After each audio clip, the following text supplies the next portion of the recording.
இன்னைக்கு நம்ம அக்ஷய வீட்டுக்குழு பார்க்க போறோம். முதல்ல பாத்தீங்கன்னா மேல இருந்து படியில இருந்து வருவோம். முதல்ல அர்த்தநாரீஸ்வரர் இருக்காரு, சிவனும் பார்வதியும் சேர்ந்த அர்த்தநாரீஸ்வரர் இருக்காரு.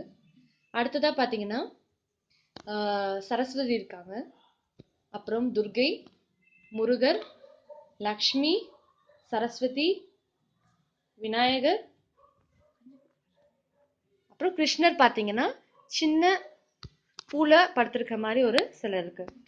அடுத்த பாத்தீங்கன்னா பெருமாள் தேவி இருக்காங்க, அப்புறம் 3 சிலை, அதாவது பாத்தீங்கன்னா ராமர், சீதை, லக்ஷ்மணன், அவங்களோட பக்தர் வந்து அனுமன் இருக்காங்க. அடுத்ததா அவர் பேர் என்னமி காலை தூக்கின்னு இருக்காரு, உலகளந்த பெருமாள் இருக்காங்க. அவர் தான் புது செட் நாங்க இந்த வாட்டி வாங்கியிருக்கிறதுல. அவங்க கீழே பாத்தீங்கன்னா முன்னாடி வந்து ஃபுல்லா தசாவதார செட்டு, 11 அவதாரங்கள் இருக்கு, 10 அவதாரங்கள் இருக்குங்க. அதுக்கு கீழே பாத்தீங்கன்னா உப்பிலியப்பர், சரி குருவாயூரப்பர் இருக்காரு.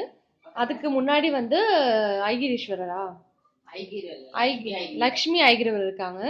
அது வந்து ஒரு புதுமையான சிலை பாத்தீங்கன்னா.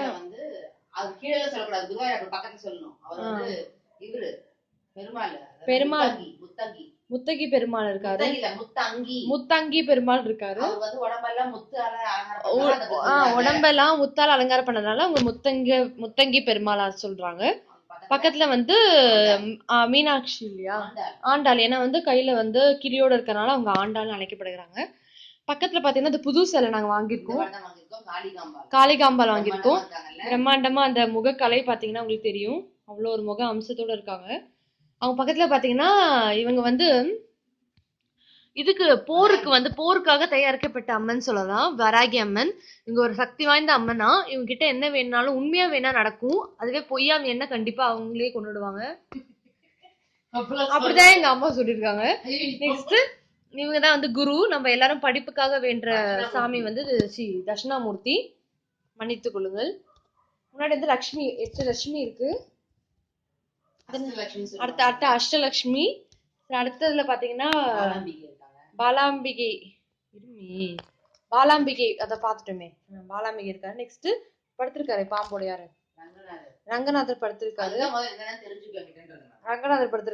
அவர் பக்கத்துல வந்து ஐயப்பன், அம்மன் கருப்பா ஒரு அம்மன் இருக்காங்க, காளி அம்மனா.